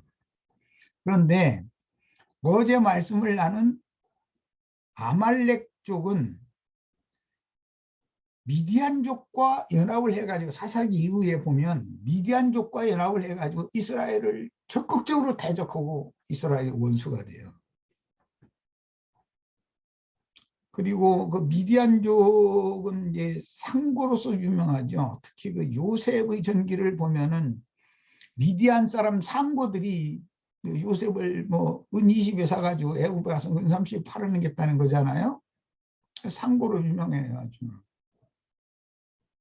예수를 죽인 사람들은 혼적인 사람들이고, 예수를 팔아넘긴 사람들은 유대교인들이지 안 믿는 사람들이 아니에요. 이런 것을 잘 생각해 봐야 돼요. 신약에도 마찬가지다라는 거예요. 신약에도 세상교회의 유명한 그 혼적 종교 지도자들이 영적인 사람들과 이게 안 맞는 거예요. 혼과 영이라는 건 맞지가 않는 거예요.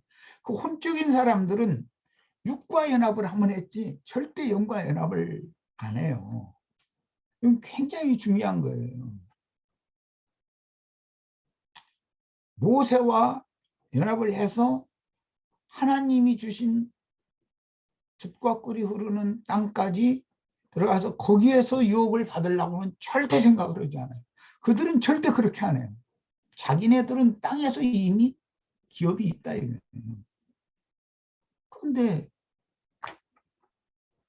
영적인 기업에 대해서 말만 영적 그랬었지 사실은 이미 자기네들이 이미 동방동국에 자기네들은 빛 가운데 있다고 생각해 또 해 뜨는 곳에 있으니까 동쪽에 있으니까 아쉬운 것이 없어요. 사람들은 그 죽은 다음에도 영광의 멸류관은 자기네들 거라고 생각하고 있어요. 야, 참 신기한 사람들이에요.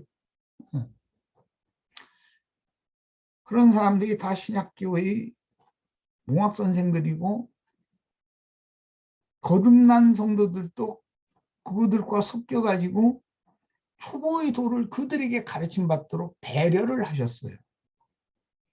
모세의 자녀들이 이드로의 집안에서 그 어머니와 함께 외가댁에서 자라야 되는 거예요. 성경의 그 큰 그림을 이렇게 한번 살펴보시기를 바라요. 하나님이 사람을 창조하실 때 세 그릇으로 지었어요. 성경 얘기에 조물주와 피조물 신, 어떤 신을 섬기느냐, 유일하신 한 분의 조물주는 예수 그리스도다라고 정확하게 가르치는 것을 거부해요. 그 사람들의 신은 소위 말하는 삼위일체의 신이에요. 세 분 신이면서 한 분이다 애매모호하게 그 아주 철두철미해요. 그 사람들은. 그거 반대하면 이단이고 죽여야 되는 사람들이라고 생각하거든요. 유일신을 믿지를 않아요. 원래 하나님이 모세를 보내가지고 건져낸 백성들은 목적이 어디냐면 젖과 꿀이 흐르는 가나안 땅을 유업으로 받게 하려는 것이 하나님의 원래의 계획이에요. 그런데 민수기에 이제 있다가 보면은 광야에서 물이 없는 간전 땅을 지나게 만드니까 출애굽을 한 하나님의 백성들이 원망하는 말 중에 애굽은 젖과 꿀이 흐르는 젖과 꿀이 흐르는 땅에 썼다라고 이렇게 어거지를 쓰는 거예요. 우리를 젖과 꿀이 흐르는 땅에서 불러내 가지고 이 물 없는 간주한 땅에 여기 장사 지낼 데가 없어서 겨우 여기까지 데려가서 여기서 다 목말라 죽게 하느냐 막 이러고 자기네들이 원래 젖과 꿀이 흐르는 땅에 있었다고 생각하는 거예요. 하나님은 젖과 꿀이 흐르는 땅을 앞으로 유업으로 줄 거다라는 것인데 그 사람들은 원래 있던 데가 젖과 꿀이 흐르는 땅에 있었는데 거기서 우리를 불러내가지고 이 간주한 땅에 불러내가지고 우리 목말라 죽게 하려고 그러는 장사 지낼 데가 없어가지고 이 광야에다 장사 지내려고 우리 데리고 나왔느냐 이러고 막 원망해요. 그런 걸 보면 성경이 말하는 신분주의의 젖과 꿀이 흐르는 약속의 땅이라는 것과 그 참 안식이라는 것과 인본주의의 젖과 꿀이 흐르는 그 이제 안식의 땅이겠죠. 풍요한 땅이니까 거기에 대한 개념이 너무 다르다는 거예요. 극과 극이죠.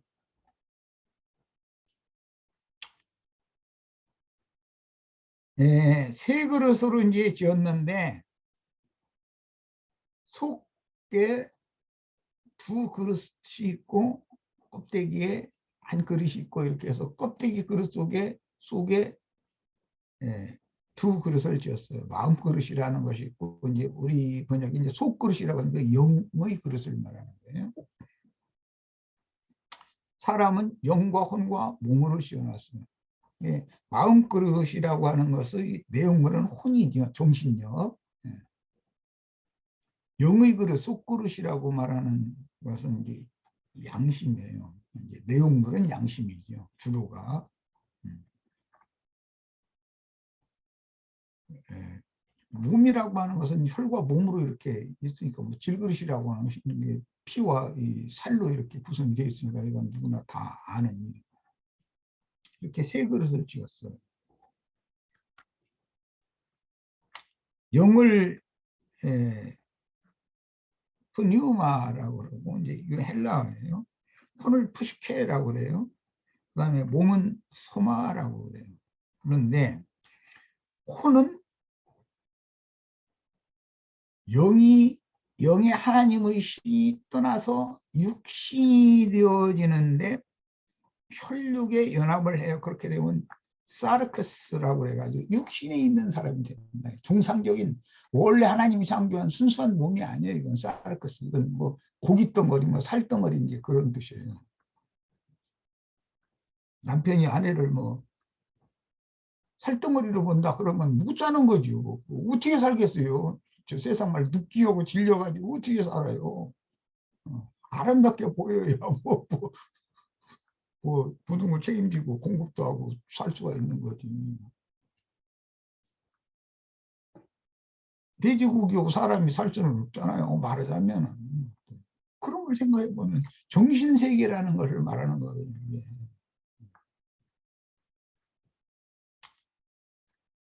예.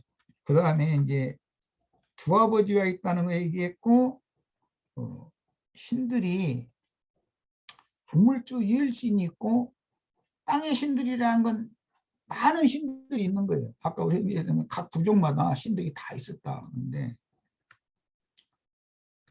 하여튼 뭐 육신의 삶에서 유익을 준다고 하면 이것도 좋고 저것도 좋고 그냥 다 가스살짝 빌면 그 복만 주면 되는 거거든요. 그들의 관념은. 이것이 혼적인 사람들이에요. 완전히 혼적인 사람들이에요. 그 세상 교계에 가보면은 그런 신앙을 갖고 있어요. 그들은 몽학 선생이 가르치는 말이 너무 현란해요. 말재주가 특히 아주 이 말재주가 아주 특이하거든요. 이 사람들은. 어떤 정치인하고 목사하고 딱 앉혀놓고서 대화를 시키면 정치인은 목사의 발밑에 들어가지도 못해요. 얼마나 말주변이 좋고 둘러대기를 또 그렇게 잘하고 말에 몰리죠. 그럼 딴 걸로 딱 둘러대고 아주 능수능란한 게 뱀의 혓바닥을 가지고 있기 때문에 그렇거든요. 뱀의지를 가지고 있습니다. 정치인들은 우직하고 지가 아는 걸 막 세우거든. 그런데 그렇게 하면 되물리는 것이 당연히 있는 건데 이 종교인들은 되물릴 것을 감안을 하고서 되물릴 말을 안 해. 하면서 살살 사람 두들러 가지고 끌어가는데 이 못 당해. 못 당해. 그냥 정치하는 사람들 뭐 출마한 사람들 있는 연설 듣지 말라고. 근데 자꾸 그런 얘기 하잖아요. 왜냐하면 세상의 영이 밀려오니까 그 사람들은 하는 소리 들어보면 너무 이치에 맞는지 안 맞는지 나중에 분석으로 들어가게 돼. 듣는 사람은 그들은 전부 말을 하는데 분석을 해가면서 들을 수밖에 없도록 혼을 굴리도록 사람들을 이끌어버린다. 자기한테 딱 이렇게 몰입하게 만드는 재주가 있다. 좀 안 되는 것이죠. 어제 우리 형제들이 얘기하다가 아말렉과 전쟁을 하는데 내 개인의 전쟁을 할 건지 하나님의 몸에 있는 몸의 전쟁이다. 이제 나는 한 지체로서 나의 부분만 나에게 주신 은사 부분만 그래서 잘 봉사하고 헌신함으로 전쟁에 참여하고 다른 부분은 다른 은사를 가진 지체가 알아서 하도록 이렇게 협조를 해야 되거든. 연락하고 싸우면 그 몸의 전쟁이거든. 그게. 그런데 원수들은 단합이 잘 되는데 이 믿는 이들은 단합이 안 돼. 이런 서로가 잘난 척 나고 그냥 눈이 질이지 뭐 막 이러고 코가 질이지 막 눈만 이쁘고 그냥 막 이렇게 나오고 혓바닥 아무것도 안 보였다가 나는 날마다 너희들한테 발표 굴려가지고 야 그래도 나 없으면 너희 거꾸로져 뒤져버려. 이제 이렇게 하면 서로가 자랑하기로 말하면 뭐냐 이게요. 협력을 해야지 연락하고 상합하는 거죠. 어릴 때부터 이걸 가르쳐야 돼요, 신앙에서.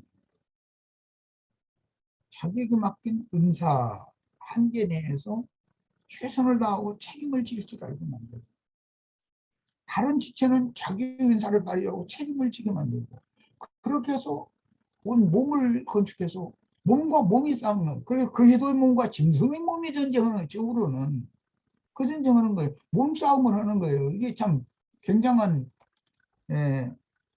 하나님의 비밀인데, 그게 미가엘의 군대와 용의 군대가 전쟁한다 그러지만 사실은 그리스도의 몸과 짐승의 몸이 부딪혀서 싸우는 것을 말하는 것이거든요.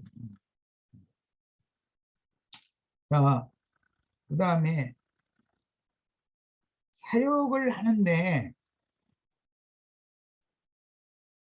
아내와 동행을 했던 베드로 얘기가 나와요. 아까 이제 우리 형제님들이 그런 얘기를 내놔서 내가 이제 한 겁니다. 그런데 베드로는 아내와 동행하면서 사역에 임했던 베드로는 할례자에게 보냄을 받은 사역을 했습니다. 그런데 원래 건강한 사람이지만 주님과 주님의 나라를 위하여 스스로 고자가 된 사람이 바울이에요. 내가 이렇게 확정적으로 말을 하는 것은 그 서신서의 바울 서신을 보면 남녀의 관계라든 이런 걸 모르는 사람이 아니에요. 진짜 아내를 피해서 사는 사람처럼 너무 잘 알아요. 그런데도 장가들지 않았어요.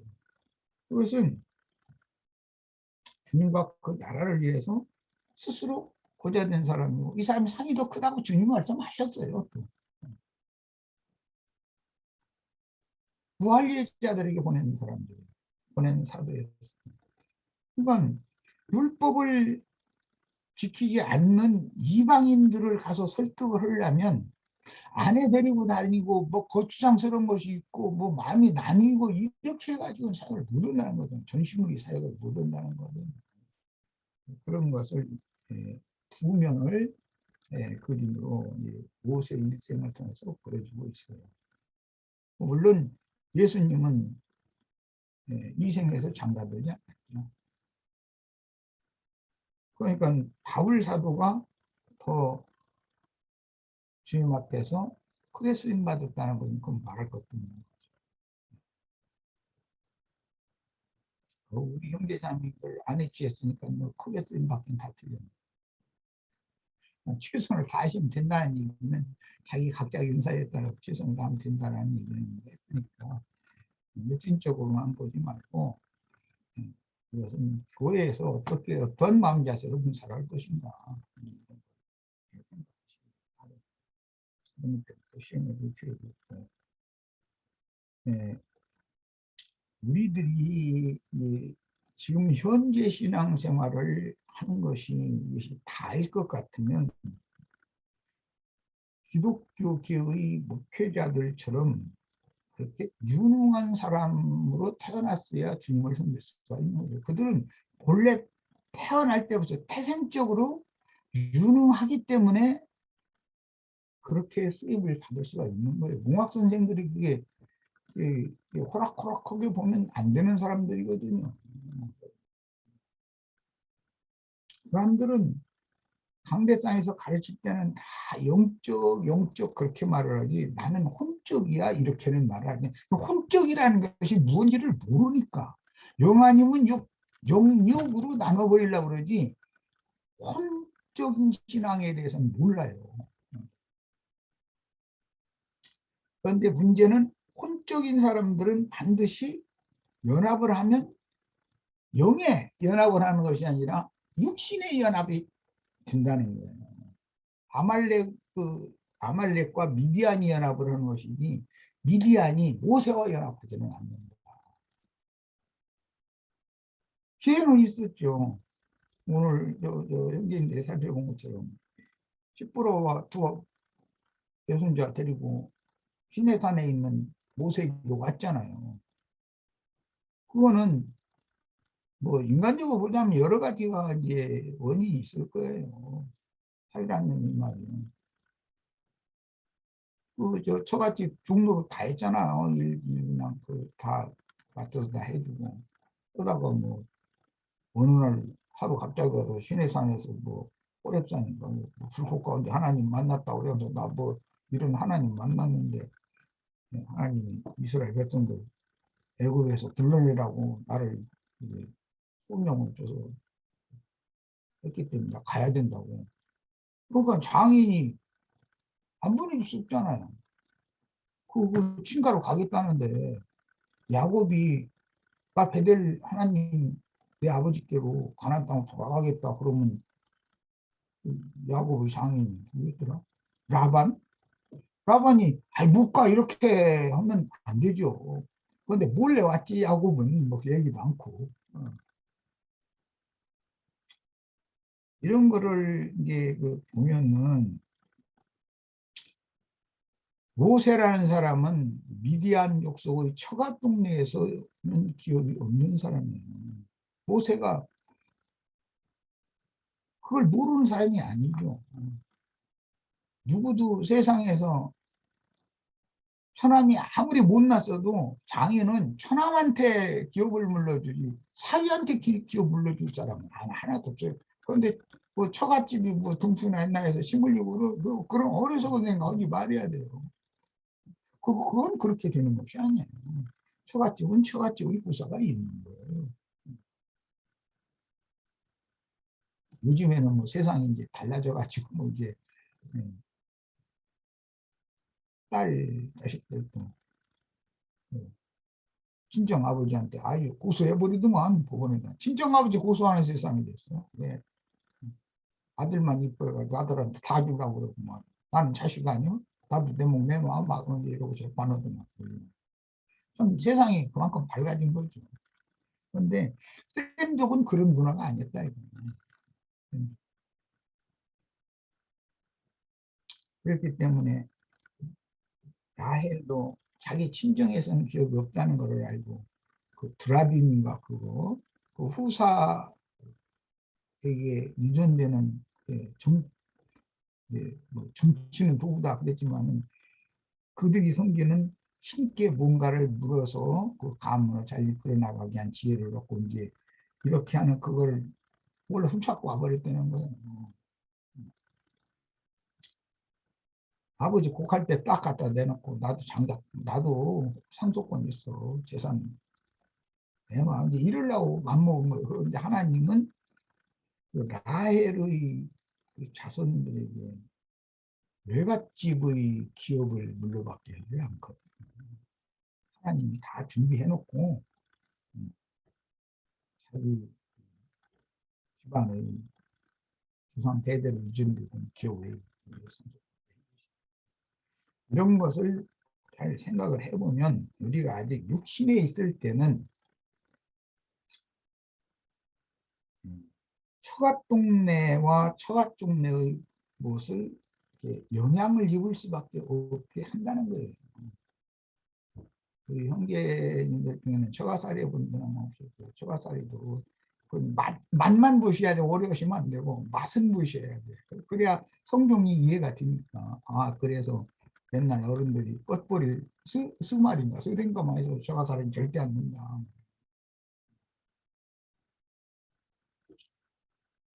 네, 거기는 내 기업이 없는 자리이기 때문에 거기 사람들이 있으니까 거기서는 기업이 없는 거예요. 이런 것도 한번 경험은 해봐야 성경이 말하는 그 인간사의 모든 것을 이해가 돼, 이해가 돼. 쌀을 실 뻔했는데 이게 길어지는 자기 시댁에 가문을 일으키고 대를 이어가게 해주고 거기에 힘을 써야지. 거기서 뭐 돈 열심히 벌어야지 친정에다가 뒷돈 살살 보내가지고 뭐하고 저 우리 아들 뭔 일이 있으면은 친정 아버지가 책임져 줘. 그 어디서 그러지 말고 은행에다 적으면 차라리 친정 아버지한테 보내지 말고. 그건 있을 수 없는 일이에요. 어디서 그건 있을 수 없는 일. 생명의 법칙이 그렇다 이거예요. 내가 이 얘기를 이렇게 강조하는 것은 사람은 영과 혼과 몸으로 지어졌는데 사람의 생명의 근본 바탕은 혼이다. 혼이 떠났다. 혼이 떠난 아이의 혼이 다시 또 돌아왔다 등 이게 혼 얘기가 굉장히 많아요. 성경에는. 근데 혼을 그 명이라고도 몇 명 할 때 그 몇 혼이다 이렇게도 번역해요. 목숨이다. 그래서 이 혼이 영의 성령과 연합된 그 영의 연합을 할 거냐, 혼이 근본 흙에서 취한 질그릇 쪽으로 연합할 거냐에 따라서 육신에 있는 사람, 영에 있는 사람 이렇게 구분했어요. 로마서 8장에. 우리는 모두 영에 있는 사람들인 것을 추구하는 거예요. 그런데 영에 있는 사람과 거듭난 적이 없고 자연인으로서 하나님을 열심히 섬기고 아는 지식도 많고 뭐 대부분 게 이제 개똥 철학에 근거한 이제 그 조직신학 지식인데 말주변도 좋고 그럼 많은 사람들은 이 영적인 사람과 혼적인 사람에 대해서 분별을 못해. 이게 어려운 거예요. 육신적인 문제는 육으로 저지른 범죄에 대해서는 양심의 가책을 받기가 쉽기 때문에 뉘우치고 돌이키기가 쉬워요. 육적인 범죄에 대해서는. 그런데 그 육신의 약함으로 말미암는 모든 허물과 흠결들보다도 혼으로 참신이 아닌 다른 신을 섬기는 거죠. 우상 숭배하는 거예요. 많은 잡신들을 섬기는 거예요. 그 육신의 유익을 주는 신이기 때문에 그 혼이 잡신들 여러 다신을 섬기는 거거든. 근데 그 죄가 훨씬 더 크다는 것에 대해 인식이 없어요. 육신적으로 뭐 어떤 말을 하고 어떤 행동을 하고 한 것은 눈꼴셔서 못 본다니까. 이 육과 연합된 혼적인 사람은 자기 오름 때문에 눈꼴셔서 못 봐. 이것을 그럼 무엇로나 가를 수 있느냐 이게 살아있는 하나님의 말씀이 아니면 안 된다는 거예요. 히브리서 4장 12절에 보면 영과 혼을 가르고 나눈다. 관절과 골수를 찔러서 쪼갠다. 살아있는 말씀, 운동력이 있는 말씀이라 이게 가능해요. 예, 말씀, 그래서 그걸 예리한 검이라고 그러는 거예요. 둘째 휘장이 찢어지는 문제, 이 할례라고 그러는데, 그러면 성소와 지성소가 하나가 돼야 되는 것이고, 원래 속사람이 둘로 나눠져 있으면 안 되는 것이거든. 영과 혼은 둘로 계속 나눠져 있으면 안 되는 거예요. 영을 살려놓으면 산 영에 의해서 그 육과 연합된 육적 자아라고 하는 그 죄의 담이 허물어져 버려야 되는 거거든. 그 사람은 영에 있는 사람이에요. 그런데 여전히 지성소에 계신 하나님의 영광에 들어갈 길이 여전히 막혀 있는 사람은 성소제사까지는 늘 한다. 그게 기독교계의 유명한 목사들의 신앙을 가르침 받는 사람들이에요. 몽학 선생들이라고 해요. 몽학 선생들에게 붙여진 하나님의 백성임에도 몽학 선생들이 일단 느껴가지고 초보의 도를 가르침 받고 난 다음에 때가 지난 다음에 완전한 대로 나간 도를 다시 가르침을 받아야 된다는 거거든요. 그래서 모세가 장인을 초대한 것이 아니라 장인이 자기 딸과 외손자들을 데리고 모세에게로 왔어요. 모세와 회합을 가졌어요. 그 다음에 모세가 제사를 드리는데 장인이 참여하는 것이 아니라 그 장인이 제사를 해요. 장인이 제사를 하는데 거기에 모세와 이스라엘 백성들이 참여했다 이렇게 돼 있어요. 먹고 마시는 거예요. 제사의 제주는 누구냐면은 위대한 제사장 이드로예요. 구은강사님이 오셔가지고 지금 불러불러 한 거죠. 거기에 다 모여서 먹고 마시고 한 거죠. 그게 하나님 오실 때는 너무너무 괘씸한 거예요.